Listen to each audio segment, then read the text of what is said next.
नमस्कार दोस्तों, हम लोग पढ़ रहे हैं क्लास 10th की मैथमेटिक्स और क्लास 10th की मैथमेटिक्स में 9th चैप्टर है और उस चैप्टर का नाम है सम एप्लीकेशन ऑफ ट्रिग्नोमेट्री। तो इस चैप्टर में हमने पिछले वीडियो में दो फार्मूले बताए थे आपको कि किस प्रकार से इसमें आए हुए क्वेश्चंस को हम लोग सॉल्व करेंगे। तो हमने फर्स्ट बताया था angle of elevation and angle of depression. तो इन दो चीजों को याद रखते हुए एक्सरसाइज में जितने भी क्वेश्चंस हैं उसी हिसाब से angle of elevation and angle of depression को ध्यान में रखते हुए उसको फिगर बनाएंगे, उसका फिगर बनाएंगे और फिगर बनाने के बाद उन सारे क्वेश्चंस को सॉल्व करेंगे। 9.1 के क्वेश्चन नंबर फर्स्ट को।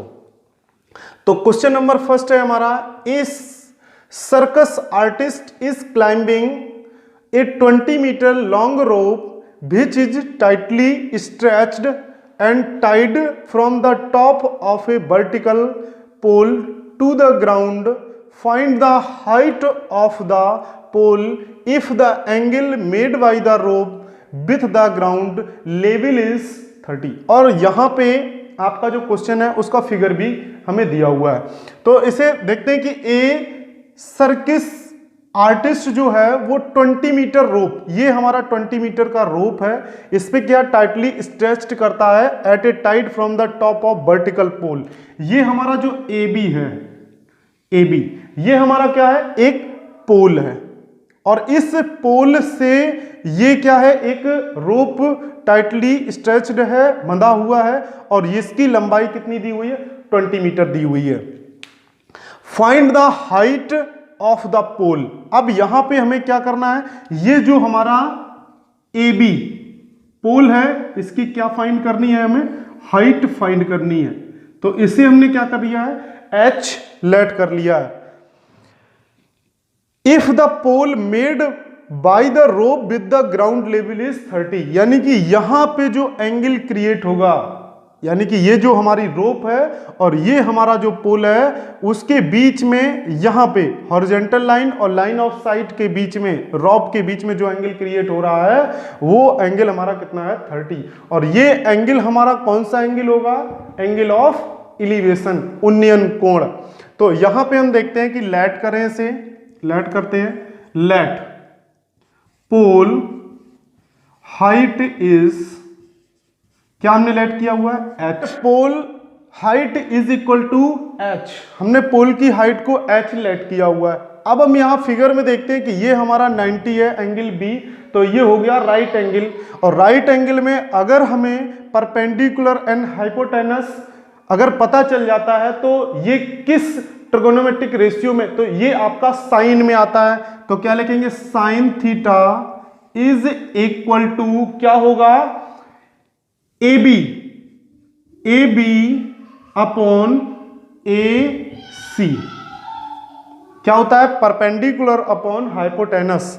तो यहां पे साइन थीटा, थीटा की वैल्यू हमारा कितना है, यहां पे एंगल आ रहा है, एंगल ऑफ एलिवेशन 30, तो ये हो जाएगा sine 30 is equal to, A B को लेट किया हमने एच अपॉन ए सी, हमारा कितना हो जाएगा 20। तो यहां पे साइन 30 की वैल्यू होती है 1/2 is equal to H upon 20। तो एच इज इक्वल टू क्या हो जाएगा, 20/2। तो ये इससे कैंसिल हो गया तो कितना आएगा, 10। तो यहां से H is equal to 10 metre और एच हमने क्या फाइंड लेट किया हुआ था, पोल हाइट। तो यहां से पोल की जो हाइट निकलेगी वो कितनी निकलेगी, 10 मीटर। क्वेश्चन नंबर सेकंड देखते हैं।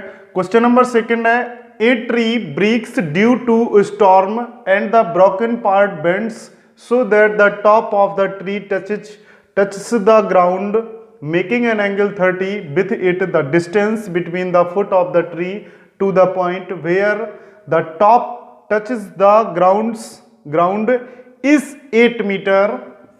Find the height of the tree।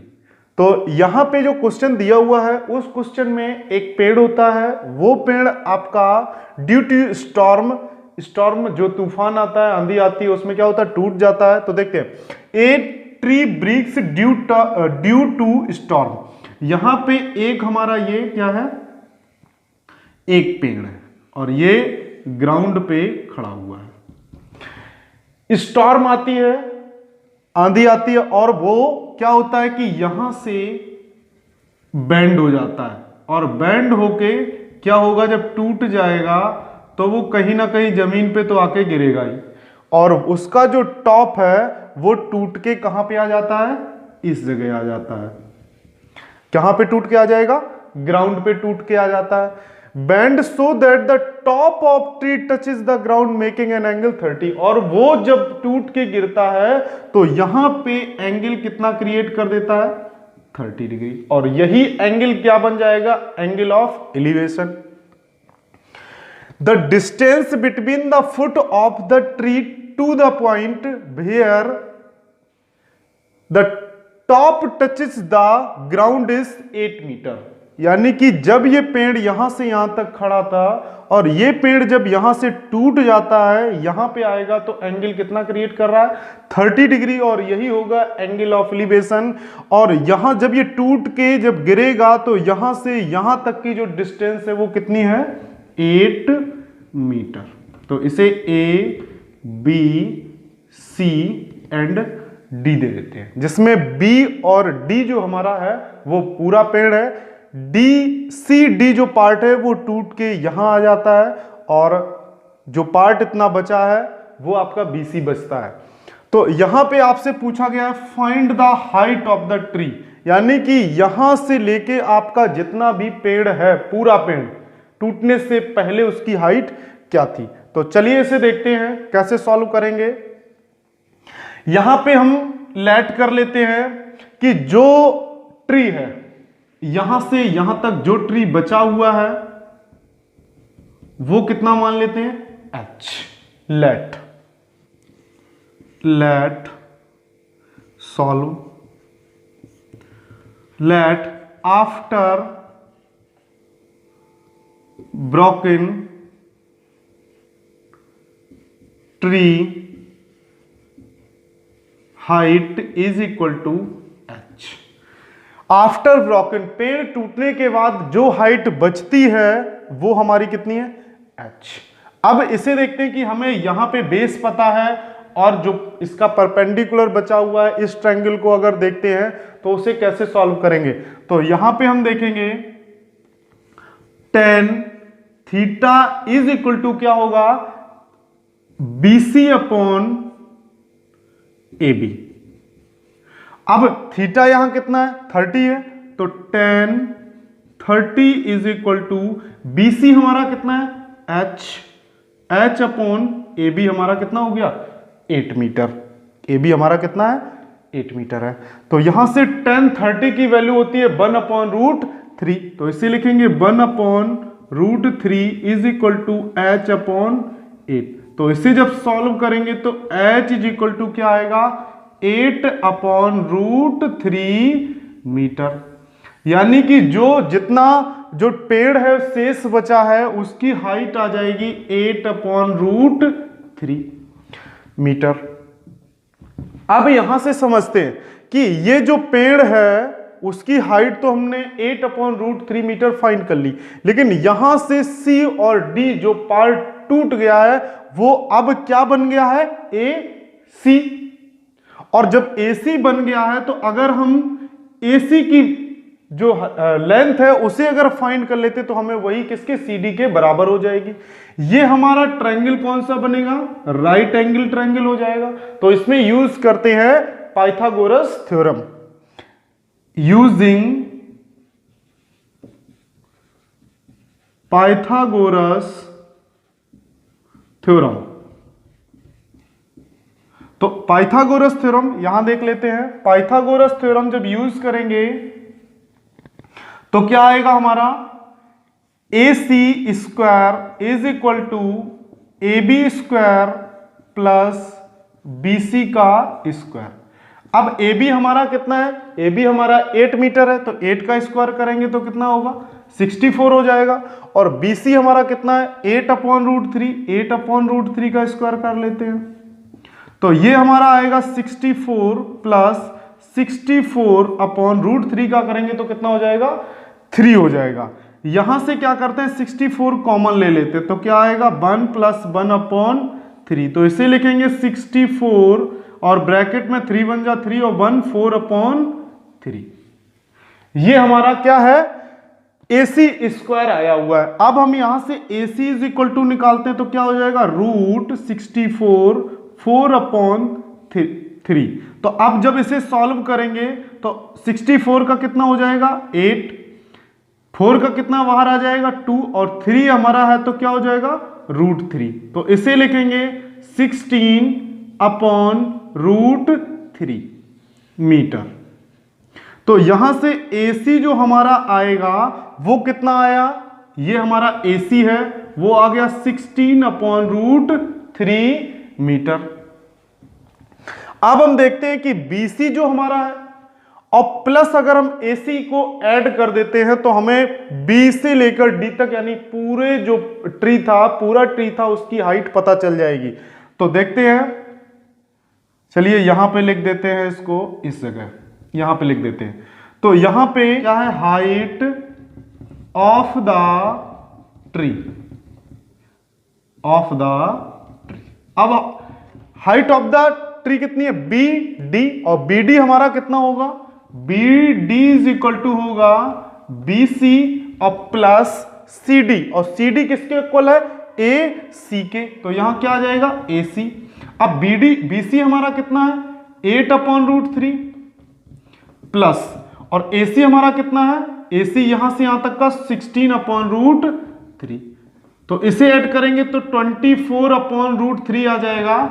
√3 का कॉम्प्लेक्स कॉन्जुगेट कर लेते हैं तो 24√3/√3 इंटू √3, तो इसे लिखेंगे 24√3/3। 3 से 24 डिवाइड करेंगे तो 8 टाइम्स हो जाएगा। तो यहां से देखते हैं तो हमारा आ जाएगा 8√3 metre.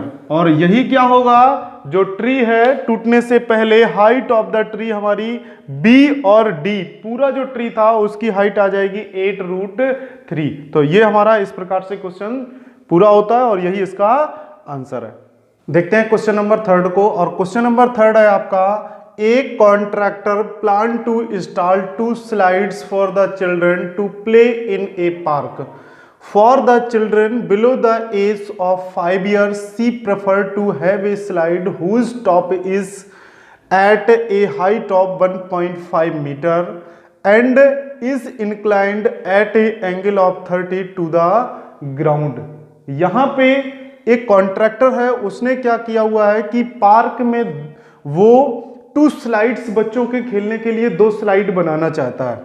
For a children below, जिनकी एज 5 साल से कम है, she preferred have a slide, एक स्लाइड का निर्माण करता है, whose top is at a height of 1.5 metre, यानी कि एक वो यहां पे स्लाइड बनाता है, यहां पे क्या इसकी हाइट होगी 1.5 मीटर गिवन है, और ये स्लाइड है 5 ईयर स्टूडेंट्स के लिए, बिलो 5 ईयर,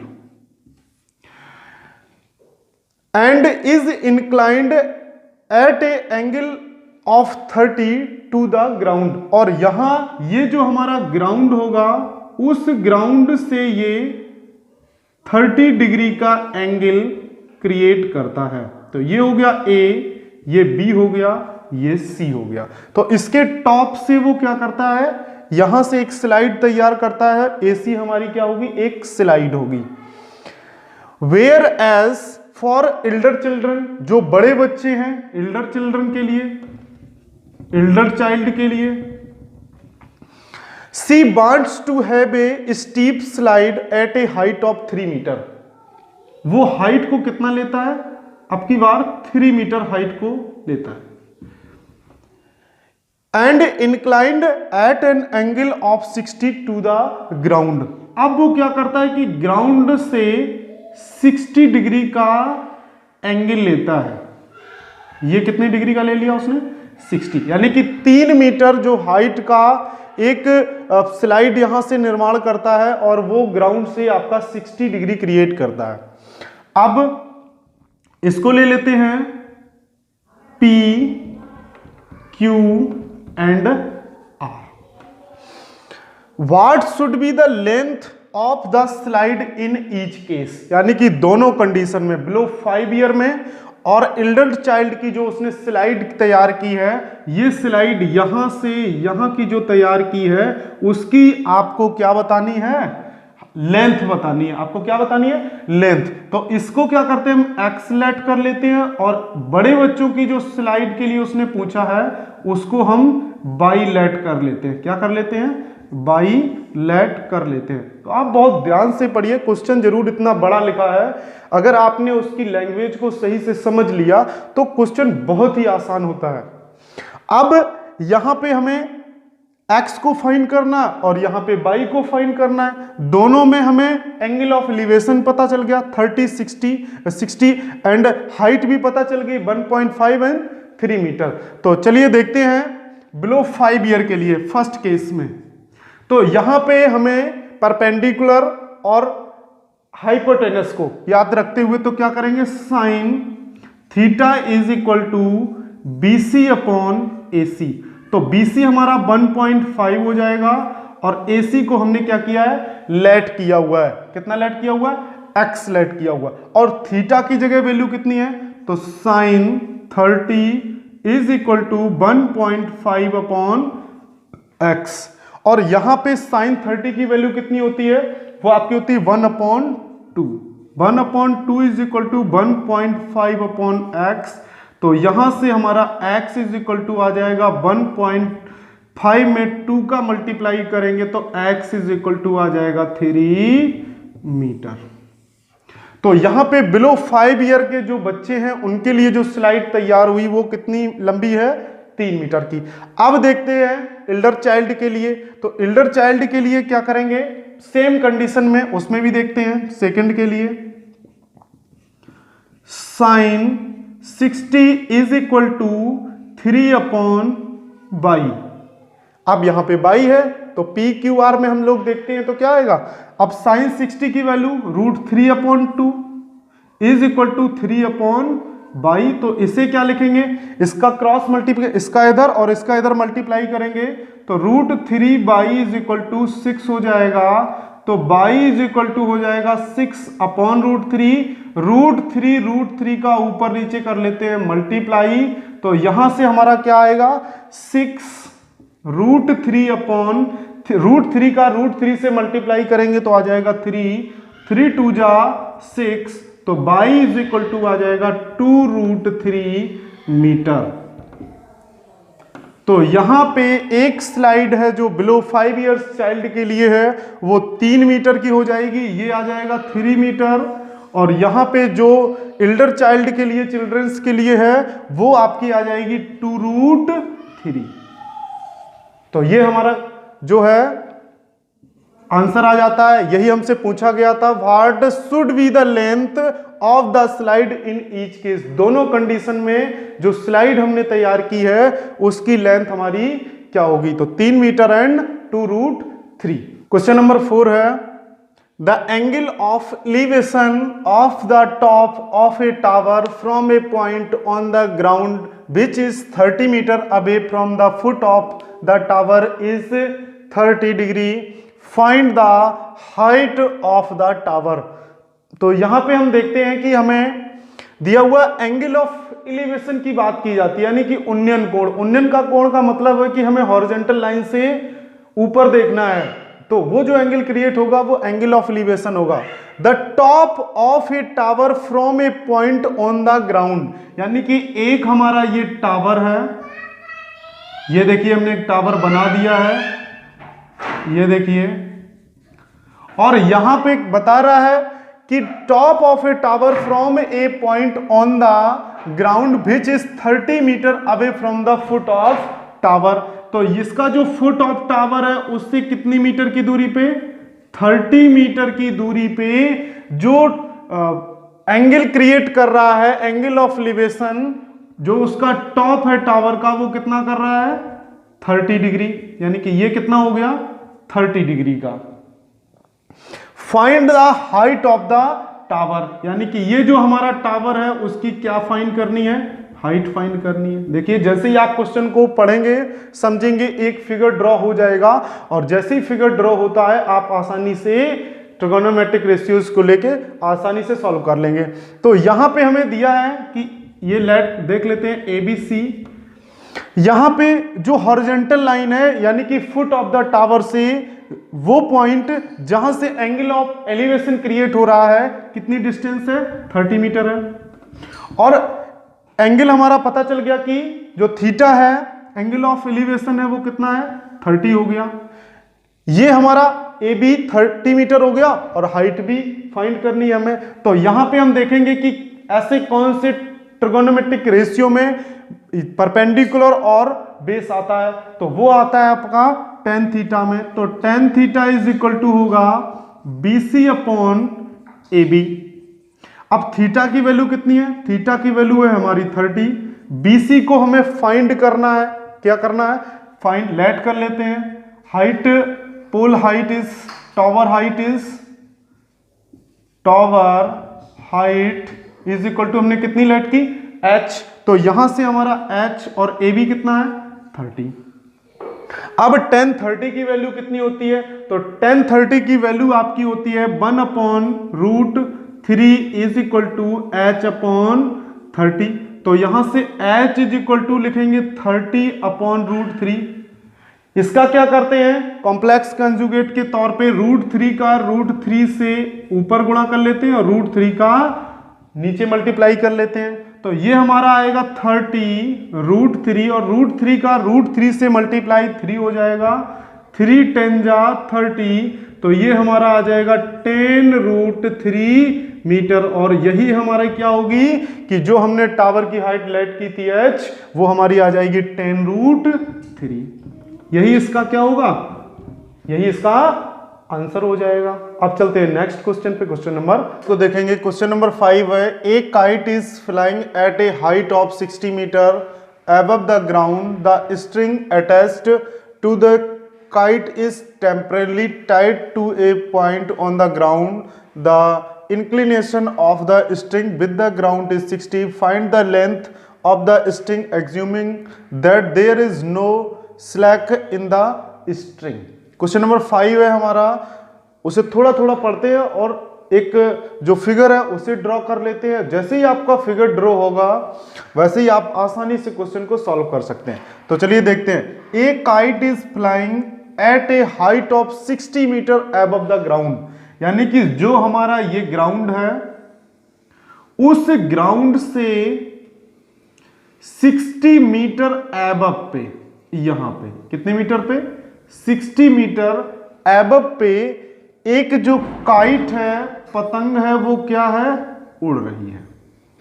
यहां पे क्या है, ग्राउंड से 60 मीटर की ऊंचाई पे, 60 मीटर की हाइट पे ये पतंग उड़ रही है।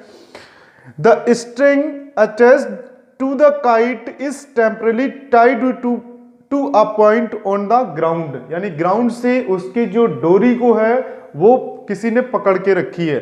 The inclination of the string with the ground is 60, यानी कि जो पतंग की डोर है वो इस ग्राउंड से, जो ये हॉरिजॉन्टल लाइन है, वहां से कितने का एंगल बनाती है ये पतंग, 60 डिग्री का। कितने का बनाती है, तो इसे लेट कर लेते हैं A B and C. Find the length of the string, यानी कि जो ये पतंग की डोर है उसकी हमें लेंथ पता करनी है। तो इसे हम लेट कर लेते हैं x। Assuming that there is no slack in the string, तो हमें यहां पे, ये हमारा ग्राउंड है, हॉरिजॉन्टल लाइन है, यहां से 60 मीटर की हाइट पे जो पतंग है वो उड़ रही है और यहां पे खड़ा हुआ व्यक्ति उस पतंग को की डोर को पकड़े हुए है और वो आपका कितने 60 डिग्री का एंगल बनाता है। तो चलिए देखते हैं। यहां पे हम देखेंगे कि हमें परपेंडिकुलर और जो हाइपोटेनस है उसका पता है कि ये हमारा AC हाइपोटेनस होगा और यहां BC हमारा क्या है, परपेंडिकुलर। तो इन्हीं दो चीजों को ध्यान में रखते हुए हम ट्रिगोनोमेट्रिक रेशियोज पे देखते हैं। तो यहां से थीटा इज इक्वल टू कितना हो गया, 60, एंड लेट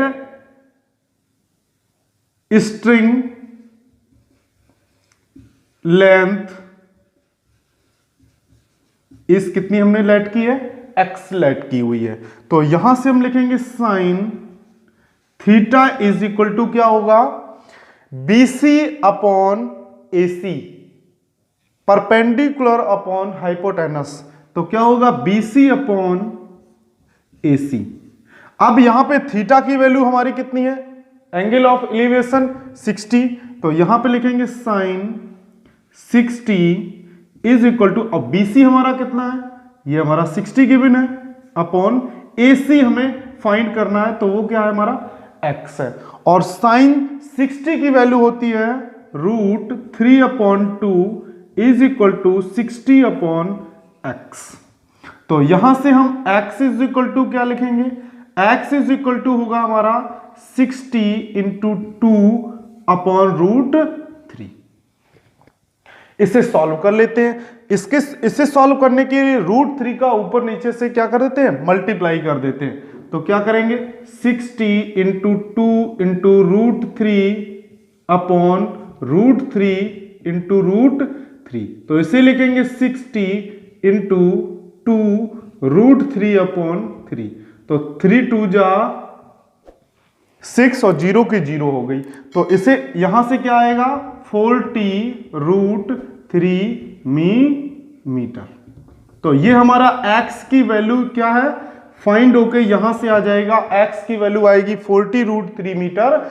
और यही 40√3 हमने क्या लेट कर रखी है, स्ट्रिंग लेंथ। तो ये हमारी आ जाएगी 40√3 मीटर। और यहां हमसे पूछा गया है find the length of string, तो वो कितनी आ जाएगी हमारी 40√3। तो इस प्रकार से क्वेश्चन नंबर 5 को सॉल्व करेंगे। और आगे के जितने भी क्वेश्चंस हैं बहुत ही सिंपल क्वेश्चंस हैं, उन्हें आप बहुत आसानी से लगा सकते हैं।